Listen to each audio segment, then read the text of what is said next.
Okay, hey everybody. This is our Friday weekly wrap up. I'm actually not at the normal time. I kind of let the day get carried away with me, but I was starting to upload videos, and anyway, so I'm not on my actual computer, but I thought I would just share for those of you who are not. If you're local, I mean, you've seen enough of this, but we have had the snow.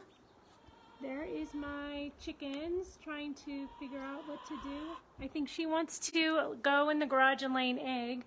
But if you can see, I don't know if you can see, she had tracks all the way up to this snowdrift. It looks like I think she realized she needed to give up. But she's a cranky one.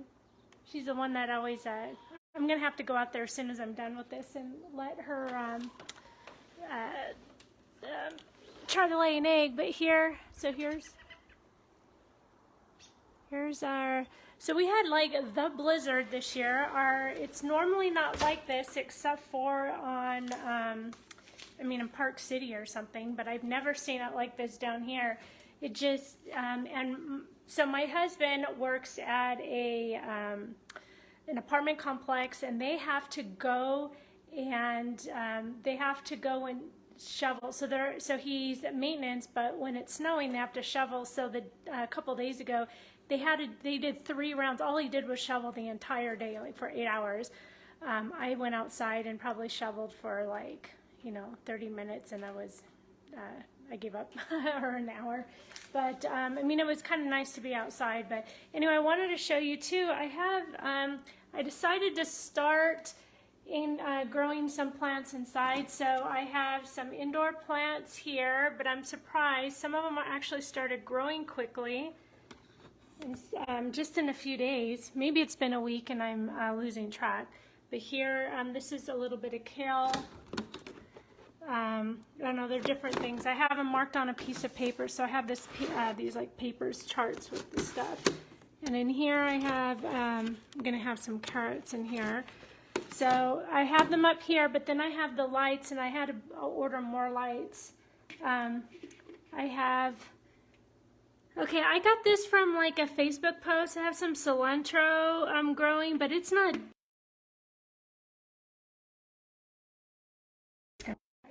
And in here, I do have to show you, in here I have some, can you see I have some spaghetti squash. But I got that, I wasn't going to plant it or anything, but those seeds came germinated already inside my squash when I opened it, so I thought I'll save those. That was kind of fun. So I'm just going to try to have some plants where I only grow indoors, and then some of the plants later in a few months I'll put them outside, because last year I grew stuff, and as they were growing, and I put them outside, then I killed them. So I'm going to keep some of the things inside and have some things outside. And let's see. Oh, here, maybe I can charge this. I don't think this is going to charge. Hold on. Maybe it is. Maybe it will. Okay, so if this dies, then you know why. So I was going to talk about zinc today, so hold on just a second. I'm going to get my notes. I'm just, like I said, I'm not on my regular computer. It is downloading a bunch of stuff. Oh, that's another thing. I'm working on my gene class, and so that's what I'm doing. I videotaped a bunch of stuff yesterday, and I'm uploading it, and it's just... it makes my computer work really hard.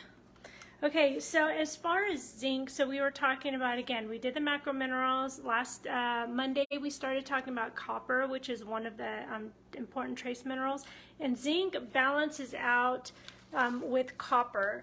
So it's important to have both copper and zinc, but it's not good to be high in either one of them. It's more likely that you're low in zinc and high in copper. But again, it's like you can have a lot of like copper toxicity for bio-unavailable copper, but really not enough copper inside where it needs to be, kind of like calcium. So zinc, some of the things we probably have heard about zinc from the whole COVID nonsense and everything, because zinc does help with the immune. It's required for 100 enzymes to work properly. It also helps with protein synthesis, male reproductive health, hydrochloric acid.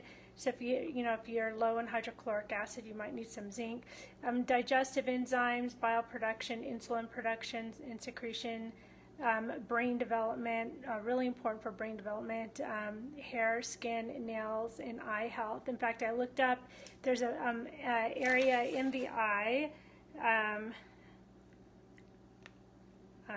where is it? I forgot what it's, oh, it's called the, I forgot what it was called, but there's an area in the eye, it's part of the vascular system, and so so if you have like people with macular degeneration, if they take antioxidants and zinc, it helps slow the progression or slow down vision losses as well. So it also, the highest level of zinc is found, oh, there it is, in the choroid of the eye, which and the optic nerve and the skin. So the skin, the part of the eye and the optic nerve have the highest amounts of zinc in the body, which is quite interesting. It's antiviral and immune supportive. And if you ever took a hair test and you had a lot abnormally high levels, it could be due because head and shoulders and is like a has zinc in it. So you could be like using shampoo with zinc in it, and zinc oxide in your shampoos. Now with the body doesn't store zinc. So you do need a daily dose of it. The daily dose for men is 11 milligrams, women is 8 milligrams. We do get it from our food. We probably aren't getting enough of it from our food. So for example, and if you're, let's say if you're vegetarian, you eat a lot of legumes and whole grains, they have phytates, and so they can bind to the zinc and prevent it from absorbing. So if you do eat a lot of, if you make your own, which you should, but if you make your own beans and whole grains and everything, you should make sure that you're soaking them like overnight or for about 8 hours to get rid of a lot of the phytates so they don't bind in to the zinc. And there's other reasons why you want to soak your beans too. So if you have a deficiency in zinc, you might experience things like psoriasis, eczema, acne, rashes, slow wound healing, diabetes, anorexia, visual changes, stretch marks, greater susceptibility to viral infections, and you'll notice if there's a zinc deficiency when you have those, well, I have my stuff on, but if you have those like little white spots on your fingernails, those are zinc deposits, or I guess your zinc deposits, but when you have those white spots, then you usually know that it's a zinc deficiency. If you have excess zinc, then you can have anemia because of the relationship of what it does with the copper, the high cholesterol, scurvy-like symptoms, and infections. So, so you can get infections, I guess, if you have. Oh, there we go. We just want to supplement what you think you're not eating in your food. So just what they might call kind of microdosing, like not taking too much zinc, just enough, just to give your body that little bit of zinc every day. That way you don't have to worry about it messing with your copper levels. You can buy zinc and copper together, but I don't think I would ever buy a mineral that has it, both of them at the same time, because I think they might, I don't know if they compete with each other. Sometimes certain minerals compete with each other and you want to spread them out over time. But there's a zinc glycinate. I think I might even have it here. No, that's not it.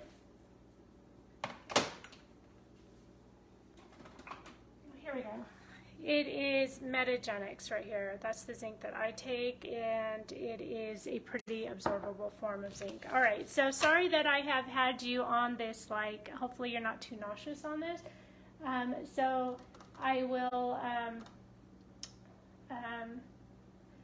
well, I guess I will see you guys on Monday. I don't really have that much to say. This week was pretty uneventful. Well, I don't know. We had the blizzard, and then I was doing my taxes all week. I personally like doing taxes just because I like it's different, but I don't. Yeah, I don't like it if I owe anything, and I was kind of disappointed because I didn't get as much back as I thought. So, but anyway, that was my week, and I will see you guys on Monday for the Monday morning message when I will talk. Let's see what's next. The next mineral to talk about is phosphorus. So that'll be we probably don't know much about phosphorus, so that'll be interesting. Okay, all right, I'll see you then if I can figure out how to turn this off.